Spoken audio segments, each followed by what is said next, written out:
સ્વાગત અને સૌથી પહેલાં તો શુભકામનાઓ તમને દિવસની અને મહત્ત્વનું એક જેને કહેવાય કે સમય જે છે ભારત અત્યારે તેમાંથી પસાર થઈ રહ્યો છે કે જ્યારે ઓલ ટાઈમ હાઈ પર નવા all time high record set કરી રહ્યા છીએ.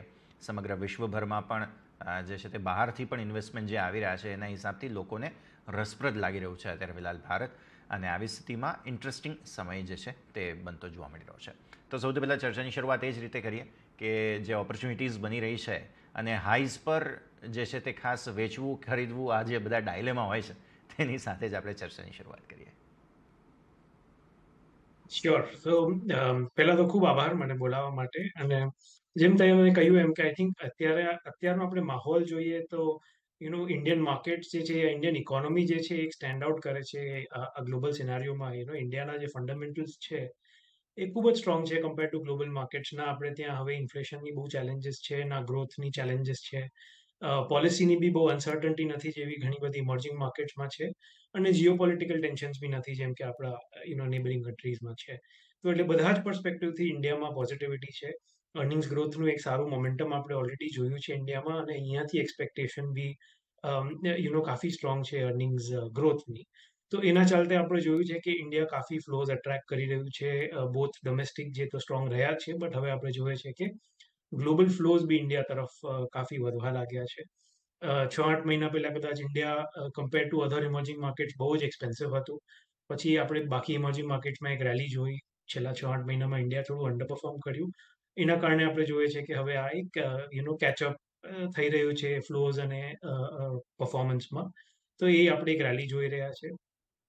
પણ જેમ તમે કહ્યું એમ કે જેમ માર્કેટ આગળ વધે તો ફંડામેન્ટલ્સને તો આપણે કેચઅપ કરી જ રહ્યા છે, પણ વેલ્યુએશનને બી કેચઅપ કરી રહ્યા છે. તો આઈ થિંક ઇન્ડિયામાં હવે ચેલેન્જ એ છે કે આ લેવલ પર આપણા જે એબ્સોલ્યુટ વેલ્યુએશન છે એ હવે પાછા અબવ એવરેજ થઈ ગયા છે.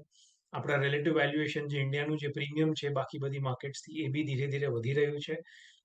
કદાચ જે પ્રીવિયસ પીક હતું હજી ત્યાં નથી ગયું, બટ વધી ડેફિનેટલી ગયું છે. તો આવા સ્તર પર આવીને અમને લાગે કે થોડું કોશન ઇન્વેસ્ટર્સે બનાવવું જરૂરી છે. આપણે આવા સ્તર પર આવીને પોર્ટફોલિયોમાં થોડુંક ડિફેન્સિવ એલોકેશન કરવું જોઈએ, ઇન્વેસ્ટમેન્ટ્સને થોડું સ્ટેગર કરવું જોઈએ. ઇવન જો આપણે માર્કેટ બ્રેથ જોઈએ તો I think mid small cap સ્ટોક્સમાં આપણે જોયું છે કે ખૂબ જ સારી રેલી આવી છે. આ સેગમેન્ટ આપણે જોઈ છે કે હિસ્ટોરિકલી બહુ જ વોલેટાઇલ રહી છે. અને ખાસ કરતા રિટેલ ઇન્વેસ્ટર્સની જે ફેવરેટ છે સ્મોલ કેપ સેગમેન્ટ, એમાં તો બહુ જ વોલેટિલિટી રહે છે. તો આઈ થિંક એ થોડું સેન્ટિમેન્ટને માર્કેટના સેન્ટિમેન્ટને જોઈને અમને એવું લાગે કે થોડુંક આ લેવલ પર ડિફેન્સિવ થવું પ્રુડન્ટ છે. બિલકુલ. હવે સાથે સાથે મિડકેપ અને સ્મોલ કેપમાં પણ જે એક્શન જોવા મળી રહ્યું છે આની આપણે ખાસ ચર્ચા કરીએ.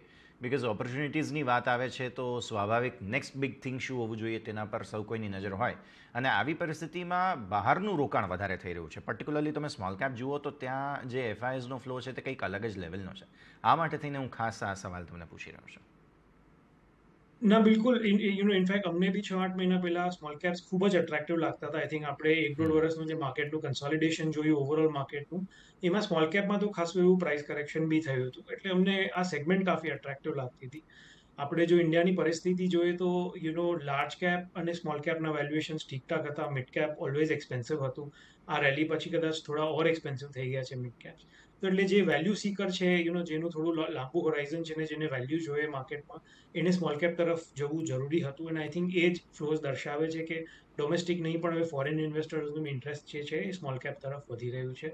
તો ત્યાં એક સારું ગ્રોથ મોમેન્ટમ છે. વેલ્યુએશન કમ્ફર્ટ બહુ જ સારું હતું 6-8 મહિના પહેલા, જે આજે કદાચ થોડું ઓછું થઈ ગયું છે બિકોઝ આપણે ખૂબ સારી રેલી જોઈ છે. પણ અહીંયાથી બી અમને લાગે છે કે મોમેન્ટમ સારું રહેશે. હિસ્ટોરિકલી આપણે જોઈએ જ્યારે બી આપણી ઇકોનોમી ગ્રોથ ફેઝમાં હોય ત્યારે mid small cap stocks normally સારું કરે, લાર્જ કેપ્સને આઉટ પરફોર્મ કરે. એની અંદર નાની મોટી સાયકલ્સ આવે જેમ આપણે છેલ્લા વર્ષભરમાં જોયું હતું સ્મોલ કેપમાં કરેક્શન આવ્યું. But overall over a 3-5 year period, as long as economic growth સારી છે અને ઇકોનોમી એક્સપેન્ડ કરી રહી છે, તો mid small cap stocks usually સારું કરે. અને એ જ આપણને આ માર્કેટ આજે બી દર્શાવે છે. બિલકુલ. હવે સેક્ટર સ્પેસિફિક વાત કરી રહ્યા છીએ તો આ જ્યારે તેજીની શરૂઆત થઈ એપ્રિલ મેથી, ઇનફેક્ટ તમે આ સમગ્ર યર ટુ ડેટ રિટર્ન્સ પણ જુઓ તો સૌથી અટ્રેક્ટિવ જે જોવા મળી રહ્યું છે તે છે યા તો હાઉસિંગ, અથવા તો હાઉસિંગ માટે જે પ્રકારે તેની એન્સિલરીઝ જેમ કહેવાય સિમેન્ટ છે, મેટલ છે, આ બધા જે કાઉન્ટર્સ છે, સપોર્ટિવ સેક્ટર્સ છે આ બધામાં બહુ જ સરસ તેજી જોવા મળી રહી છે. તો આ સમજાવો ખાસ, અને જે એક નવું ફંડ જે છે તે તમે શરૂ કરી રહ્યા છો, શું એંગલ સાથે આમાં તમે જે છે તે ખાસ ફોકસ રાખ્યું છે? Sure. સો ઇન્ટરેસ્ટિંગલી અમે લોકો લાસ્ટ યર ઓગસ્ટમાં એક એનએફઓ લાવેલા જે આ હાઉસિંગ સેક્ટર જી. સ્પેસિફિક હતું, ટાટા હાઉસિંગ ઓપોર્ચ્યુનિટીઝ ફંડ. અને હમ. ત્યારે મારું માનવું એવું હતું કે ઇન્ડિયામાં જે હાઉસિંગની સાયકલ છે એ બહુ લાંબી હોય છે. આપણે 7, 8, 10 વર્ષની અપ સાયકલ જોઈએ અને પછી 7, 8 વર્ષની ડાઉન સાયકલ જોઈએ. આપણે કદાચ 2011-12 થી 2020 સુધી એક ડાઉન સાયકલમાં હતા. તો અમને લાગી રહ્યું હતું કે એક નવી અપ સાયકલ જે રિયલ એસ્ટેટમાં છે એ ચાલુ થઈ રહી હતી. તો એના કારણે જે રિયલ એસ્ટેટ ને એના જે લાગતા વળતા જે સેક્ટર્સ છે, સિમેન્ટ, પેન્ટ, બિલ્ડિંગ મટીરિયલ્સ જેને કહેવાય એઝ અ કલેક્ટિવ સ્પેસ, એ સેગમેન્ટમાં અમને લાગતું હતું કે ગ્રોથનો એક સારો અહીંયાથી અપલિફ્ટ આવી શકે. અને એના માટે અમે એ ફંડ લોન્ચ કરેલું, જેમાં અમે હાઉસિંગ અને હાઉસિંગથી રિલેટેડ બધી ઇન્ડસ્ટ્રીઝમાં ઇન્વેસ્ટ કરવાના હતા. અમારું થીસિસ બે ગણું હતું. એક તો એ કે રિયલ એસ્ટેટની જે અપસાયકલ છે એમાં કંપનીઝ પાર્ટિસિપેટ કરશે. બીજું એ કે આપણે જોઈએ તો મોસ્ટ બિલ્ડિંગ મટીરિયલ કેટેગરીઝ જે છે એ one way or the other crude ઓઇલના કન્ઝ્યુમર્સ છે. અને because last year crude oil prices બહુ વધી ગયા હતા, આ બધી કંપનીઝમાં એક ખૂબ જ સારો પ્રોફિટેબિલિટીને હિટ આવ્યો હતો. તો અમને લાગતું હતું કે એક નિયર ટર્મમાં એક એક વેલ્યુએશન રીરેટિંગ ઓપોર્ચ્યુનિટી છે કે જ્યારે બી ક્રૂડ ઓઇલ નીચે આવશે, માર્જિન્સ નોર્મલાઇઝ થશે આ કંપનીઝની, તો અર્નિંગ્સ ગ્રોથ કાફી સ્ટ્રોંગ આવશે અને એનાથી એક વેલ્યુએશન રીરેટિંગ થશે. જે આપણે કદાચ છેલ્લા 6-8 મહિનામાં જોયું છે કે જેમ ક્રૂડ નીચે આવ્યું અને જે કંપનીઝના રિઝલ્ટ આવ્યા છે એમાં માર્જિન ટ્રેજેક્ટરી બહુ જ સારી દેખાણી છે. અને ધેરફોર આપણે જોઈએ તો આઈ થિંક સ્ટોક્સમાં આપણે કદાચ 60-70% જેટલા મૂવ્સ બી જોયા છે છેલ્લા 6 મહિનાઓમાં. અહીંથી અમને લાગે છે કે હવે જે રિયલ એસ્ટેટમાં આપણે અગર જોઈએ કે 2-2.5 વર્ષ પહેલાથી રિયલ એસ્ટેટની તેજી ચાલુ થઈ, તો જેણે 2-2.5 વર્ષ પહેલા ઘર બુક કર્યું હોય, નોર્મલી આપણું ઇન્ડિયામાં કન્સ્ટ્રક્શન પીરિયડ 2.5 થી 5 વર્ષનું હોય. સિંગલ યુનિટ્સ હોય તો 2.5 વર્ષ હોય, બહુ મોટું કોમ્પ્લેક્સ હોય તો 4-5 વર્ષનું કન્સ્ટ્રક્શન પીરિયડ હોય. તો આ બધું જે બુકિંગ થયા છે એની ડિલિવરીઝ હવે ચાલુ થશે.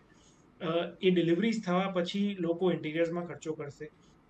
તો આજે બિલ્ડિંગ મટીરિયલની જે કેટેગરીઝ છે એમાં આજે આપણે રિયલ એસ્ટેટમાં જે રોકાણ જોયું છે છેલ્લા 1.5-2 વર્ષમાં, એનું રિફ્લેક્શન આવતા 1.5-2-3 વર્ષમાં આવશે. તો અમને લાગે છે કે એટ સમ પોઈન્ટ આ બધી કંપનીઝની જે ટોપલાઇન ગ્રોથ છે એ બી ખાસી ઇમ્પ્રૂવ થઈ શકે.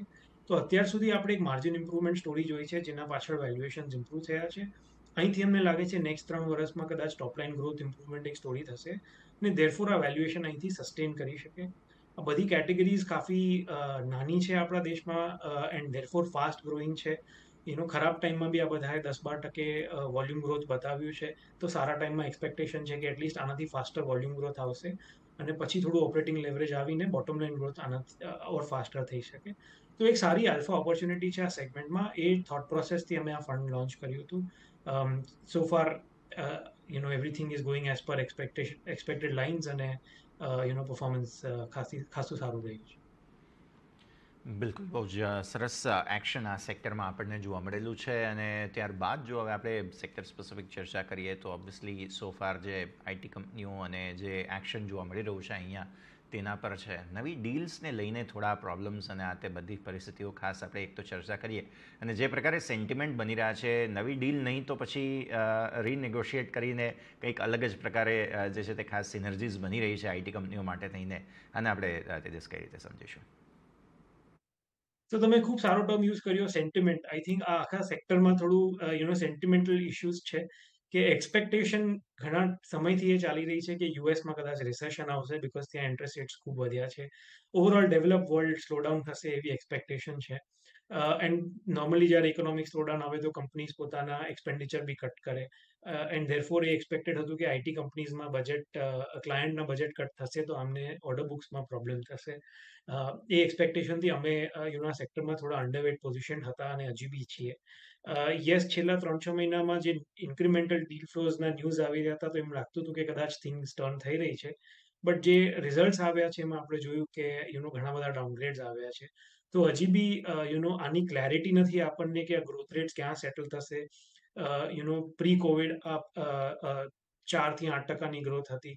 શું આપણે પાછા એ ગ્રોથ રેટ પર જઈએ છીએ તો તેના મલ્ટિપલ્સ બી ધીરે ધીરે ત્યાં જશે. પોસ્ટ કોવિડ એ ગ્રોથ ડબલ ડિજિટ થઈ ગઈ હતી. તો અગર ગ્રોથ પાછી ત્યાં જઈ શકે એક વર્ષના ઠહેરાવ પછી, તો કદાચ મલ્ટિપલ્સ એક્સપાન્ડ થઈ શકે. તો આ સેન્ટિમેન્ટલ અનસર્ટનિટી છે, આજે કોઈને બી ક્લેરિટી નથી, અને એ ચાલતા આપણે ખૂબ વોલેટિલિટી જોઈ છે. I think running up to the result આ સેક્ટરમાં એક થોડી તેજી આવી હતી, અને રિઝલ્ટ આવ્યા પછી હવે આપણે એક શાર્પ કરેક્શન યા રિવર્સલ જોઈ રહ્યા છીએ તેજીનું. તો અત્યારે અમારો વ્યૂ બી હજી કોશિયસ છે. આઈ થિંક ક્લેરિટી નથી અહીંયા, અને જ્યાં સુધી ક્લેરિટી નથી તો આઈ થિંક અમે થોડા વોચફુલ જ છીએ, થોડા સાઇડલાઇન્સથી જોઈએ છીએ, અને જ્યારે જેમ જેમ થોડી ઇન્ક્રીમેન્ટલ ડેટા પોઝિટિવ થશે તો અમે ધીરે ધીરે એલોકેશન વધારશું. બટ એઝ ઓફ નાઉ તો અંડરવેટ છે આ સેક્ટરમાં, અને કન્ટિન્યુ કરીએ છીએ અંડરવેટ પોઝિશનિંગ. બિલકુલ. તો આઈટી પછી સ્વાભાવિક હવે આપણે ચર્ચા કરવી જોઈએ ફાઇનાન્સ સેક્ટરની. એમાં બેન્કિંગ, એનબીએફસીસ બધાને લઈને થોડું આપણે સમજવાની કોશિશ કરીએ. અને અમુક સિલેક્ટેડ બેન્ક્સમાં Q1માં જોવા મળ્યું છે થોડા એનપીએને લઈને પ્રોબ્લેમ છે. ભલે કદાચ કહેવું પ્રીમેચ્યોર છે, પણ શું તમને એવું લાગે છે કે હાઈ લિક્વિડિટી આ બધી જ બેન્ક્સ પાસે છે? માર્કેટમાં લોકો ક્રેડિટ પણ સારું એવું ઉઠાવી રહ્યા છે. તમે ક્રેડિટ કાર્ડના સ્પેન્ડના આંકડાઓ જુઓ તો આ એંગલ હું ખાસ સમજવા માગી રહ્યો હતો. એનપીએસની ચિંતા આવનારા દિવસોમાં ઓવર સ્પેન્ડિંગને લઈને તમને લાગી રહી છે? આઈ થિંક બહુ જલ્દી છે એનપીએસની વરી કરવા માટે. આપણે એક 8-10 વર્ષની એનપીએસ સાયકલ જોઈ છે, અને ખૂબ જ મોટી ડિલેવરેજિંગ સાયકલ જોઈ છે ઇન્ડિયામાં, એસ્પેશિયલી કોર્પોરેટ સાઇડ પર. રિટેલ સાઇડ પર ગ્રોથ કાફી સ્ટ્રોંગ રહી છે છેલ્લા 4-5 વર્ષમાં, અને એ બધા પોર્ટફોલિયોઝ કોવિડમાં ટેસ્ટ થઈ ગયા છે, તો એમાં બહુ વધારે એનપીએની ઇશ્યુઝ આવી નથી. Normally retail short cycle book હોય તો એમાં જો એનપી આવવાના હોય તો એ 6-8 મહિનામાં દેખાય. કોર્પોરેટમાં થોડી લોંગર સાયકલ્સ હોય કે 1.5-2 વર્ષ પછી લોન આપ્યાના 1.5-2 વર્ષ પછી તમને એનપીએસ દેખાય. આઈ થિંક કોર્પોરેટ લેન્ડિંગ અત્યારે શરૂ થઈ રહી છે. રિટેલ લેન્ડિંગ આપણે ખાસા ટાઈમથી જોઈ છે, એ પોર્ટફોલિયોઝને આપણે કોવિડમાં ટેસ્ટ કર્યા છે, તો ત્યાં હજી સુધી કંઈ સ્ટ્રેસ દેખાતું નથી. અને કોર્પોરેટમાં લેન્ડિંગ આજે ચાલુ થઈ છે, તો નેક્સ્ટ 1-1.5 વર્ષ પછી કદાચ આપણે એનપીએની વરી કરવાની જરૂર છે. તો as of now I think બહુ જરૂર નથી. યસ, જ્યારે આપણે છેલ્લા 1-1.5 વર્ષમાં જોયું કે બહુ બધી રિકવરીઝ થઈ રહી હતી, જેના કારણે આઈ થિંક આ એનપીએ નંબર્સ એકદમ રોક બોટમ પર હતા, તો ત્યાંથી થોડા ઇન્ક્રીમેન્ટલી તો વધશે જ, પણ એક પેસ ઓફ ગ્રોથ એટલી નથી કે આપણે આજે વરી કરવું જોઈએ. આ સેક્ટર અમને ખૂબ જ ગમે છે. ઇકોનોમી અને માર્કેટનો સૌથી મોટો સેક્ટર છે આ, અને કદાચ આજની માર્કેટમાં જ્યાં માર્કેટ અને બધા જ સેક્ટર અબાવ એવરેજ વેલ્યુએશન પર ટ્રેડ કરે છે, આ એક જ સેગમેન્ટ એવું છે કે જ્યાં વેલ્યુએશન હજી બી લોંગ ટર્મ એવરેજની આસપાસ યા થોડા નીચે છે. તો એટલે અમને તો ખાસું ગમે છે આ સેક્ટર. એક મોટો ઓવરવેટ રહ્યો છે અમારા માટે આ સેક્ટર છેલ્લા 2-3 વર્ષથી, અને હજી બી એ ઓવરવેટ કન્ટિન્યુ કરીએ છીએ આ સેક્ટર. ડેફિનેટલી. કન્ઝમ્પશનને લઈને થોડી વાત કરી લઈએ. સ્વાભાવિક કન્ઝમ્પશનમાં આપણે હંમેશા જે છે તે ચીજવસ્તુઓ જોતા હોઈએ છીએ, પણ એક બહુ સારી અપસાઇકલ આપણને સાથે સાથે જોવા મળી તે છે ઓટો. ચાહે તમે કમર્શિયલ વ્હીકલ જુઓ, પેસેન્જર વ્હીકલ જુઓ, ટુ વ્હીલર્સ જુઓ, બધાના વોલ્યુમ્સ જે છે તે એટલા સારા છે કે જ્યારે આ બધી મેન્યુફેક્ચરિંગ કંપનીઓ જે છે તેમને એક્સપોર્ટના એટલા સારા ઓર્ડર નથી મળી રહ્યા, ત્યારે પણ આપણે ત્યાં એટલા લાંબા લાંબા વેઇટિંગ લિસ્ટ તમને જોવા મળી રહ્યા છે. કોઈ પણ પ્રોડક્ટ તમે જોઈ લો. એટલે આ થોડું ખાસ કન્ઝમ્પશનની થીમ સાથે ટેસ્ટ કરી લઈએ. સો કન્ઝમ્પશનના નોર્મલી આપણે જ્યારે ઇન્ડિયા કન્ઝમ્પશનની વાત કરીએ તો આપણે બે સેગમેન્ટ્સની વાત કરીએ, એક છે અર્બન અને એક છે રૂરલ. અર્બન કન્ઝમ્પશન કાફી સ્ટ્રોંગ હતું, જે આપણને કદાચ સૌથી બેસ્ટ એનું ઇન્ડિકેટર છે કે એસયુવીઝ બહુ બધી વેચાણી છે. પણ રૂરલ કન્ઝમ્પશન કાફી સ્લો હતું, નાની ગાડીઓનું વેચાણ એટલું સ્ટ્રોંગ નથી રહ્યું, રાઈટ. સો અર્બન સાઇડ પર કન્ઝમ્પશન બહુ જ સ્ટ્રોંગ રહ્યું હતું. આપણે પ્રીમિયમ બાઇક્સ તમે કહો યા પ્રીમિયમ વ્હીકલ્સ કહો, એમના સેલ્સ ખૂબ જ સારા હતા. પણ ઇન્ક્રીમેન્ટલી ત્યાં હવે હાઈ બેઝ કેચઅપ કરે છે, અને કદાચ ઇન્ફ્લેશન અને ઇન્ટરેસ્ટ રેટનું બી કદાચ થોડું ઇમ્પેક્ટ આપણને જોવા મળે છે કે ત્યાં હવે જે ડિમાન્ડ છે નોર્મલાઇઝ થાય છે, વેઇટિંગ પીરિયડ્સ ધીરે ધીરે નીચે આવવા લાગે છે, તો ઇન્ક્રીમેન્ટલી ત્યાં ગ્રોથ સ્લો થાય છે. અત્યારે એક્સપેક્ટેશન એ છે કે હવે રૂરલમાં રિકવરી આવશે, બિકોઝ 1-1.5 વર્ષથી છેલ્લા 1-1.5 વર્ષથી રૂરલમાં કાફી પેન રહ્યું છે. હવે બિકોઝ ઇનપુટ પ્રાઇસીસ નીચે આવે છે, ફાર્મ પ્રોડક્ટિવિટી સારી છે, તો એક્સપેક્ટેશન છે કે રૂરલ કેશ ફ્લો ઇમ્પ્રૂવ થતાં રૂરલ ડિમાન્ડ આવશે, અને ધેરફોર ઓવરઓલ કન્ઝમ્પશન બાસ્કેટ થોડી પ્રોટેક્ટેડ રહેશે. બટ અમને લાગે છે કે જ્યાં આ બધા સ્ટોક્સના થોડા વેલ્યુએશન છે, આ સેક્ટર હંમેશા એક્સપેન્સિવ રહ્યું છે, અને કદાચ આજે પીક મલ્ટિપલ્સ પર ટ્રેડ કરી રહ્યું છે. તો એટલે થોડો અમારો કોશિયસ વ્યૂ છે. યસ, ઇન્ડિયા એક ડોમેસ્ટિક કન્ઝમ્પશન સ્ટોરી છે, તો લોંગ ટર્મ હંમેશા આ સેક્ટરમાં તેજી રહેશે. પણ સાયક્લિકલ પર્સપેક્ટિવથી અમને લાગે છે કે આ સેક્ટરની જે એક પીક સાયકલ હતી એ કદાચ હવે આપણા પાછળ છે, અહીંયાથી થોડા રિસ્ક અમને દેખાઈ રહ્યા છે આ સેગમેન્ટમાં. તો અમે થોડા વોચફુલ છે, થોડા કોશિયસ છે. એવું નથી કે આ સેગમેન્ટ ગમતી નથી, પણ આ સેગમેન્ટમાં હવે અમે થોડા રિસ્ક પર વધારે ધ્યાન આપીએ છીએ. અપસાઇડ કરતાં ડાઉનસાઇડ પ્રોટેક્શનની તરફ અમારું થોડુંક વ્યૂ ચેન્જ થઈ રહ્યું છે. બિલકુલ. સાથે સાથે આપણે જે રીતની આ થીમની જ્યારે ચર્ચા કરી જ રહ્યા છીએ એમાં થોડું જે સેક્ટર્સની વાત બાકી રહી ગઈ છે તે ઇન્ફ્રા, જે થોડું હાઉસિંગની જ સાથે સાથે આમ જોવા જાવ તો એક લિંક થાય છે. ઇલેક્શન યર છે અને આવી સ્થિતિમાં ઓલરેડી અહીંયા ઘણું બધું એક્શન થઈ ચૂક્યું છે. ઇન્ફ્રામાં થોડું વેટેજ ઓછું કરવું જોઈએ કે હજુ પણ તમને લાગે છે કે ઇલેક્શન આ તે બધી પછી પણ ઇન્ફ્રાસ્ટ્રક્ચરને લઈને ડિમાન્ડ તો હજુ પણ ભારતમાં યથાવત જ રહેશે? આઈ થિંક કંપનીઝની ઓર્ડર બુક જોઈને તો લાગે છે કે ડિમાન્ડ કાફી સ્ટ્રોંગ છે. આ બધી કંપનીઝ તમે જુઓ છેલ્લા 8-10 વર્ષમાં કદાચ 4-5% ઓર્ડર બુક ગ્રોથની વાતો કરી છે આ લોકોએ, અને હવે 20-25% ઓર્ડર બુક ગ્રોથ ચાલી રહી છે. તો આઈ થિંક આ ખાલી ઇલેક્શન ફિનોમિના તો નથી લાગતું, એક જનરલ સ્ટ્રક્ચરલ શિફ્ટ લાગી રહ્યું છે આપણા ઇકોનોમીમાં.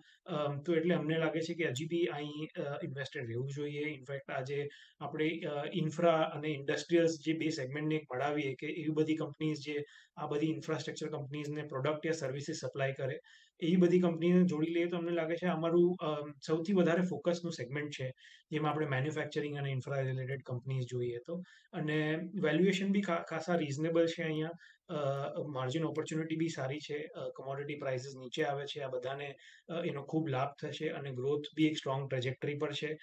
અને જો ગ્રોથ અહીંયા સસ્ટેન થઈ નેક્સ્ટ 2-3 વર્ષ માટે આવા લેવલ પર, તો આ બધી કંપનીઝમાં ઓપરેટિંગ લેવરેજ બી આપણને જોવા મળશે, વિચ મીન્સ માર્જિન એક્સપેન્શન હજી બી એનાથી થઈ શકે.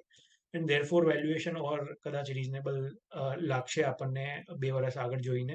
તો એટલે અમે અહીંયા રોકાણ કરેલું છે, ઓવરવેટ્સ છે, અને આઈ થિંક અહીંયા હજી બી કન્ટિન્યુ કરીએ છીએ ઓવરવેટ્સ.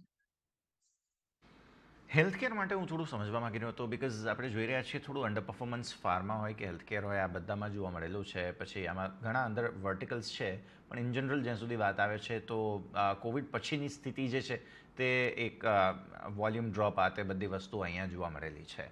હવેની સ્થિતિ શું, અને જે એક શાર્પ સડન સ્પાઇક આવ્યા હતા તેમના બધા જ રેવન્યુ આ તે બધી વસ્તુઓમાં, અને પછી થોડું કૂલ ઓફ છે, ગ્રેજ્યુઅલી ફરી એકવાર અપમૂવ તરફ આગળ વધતા જોવા મળી રહ્યું છે તમને આ સેક્ટર?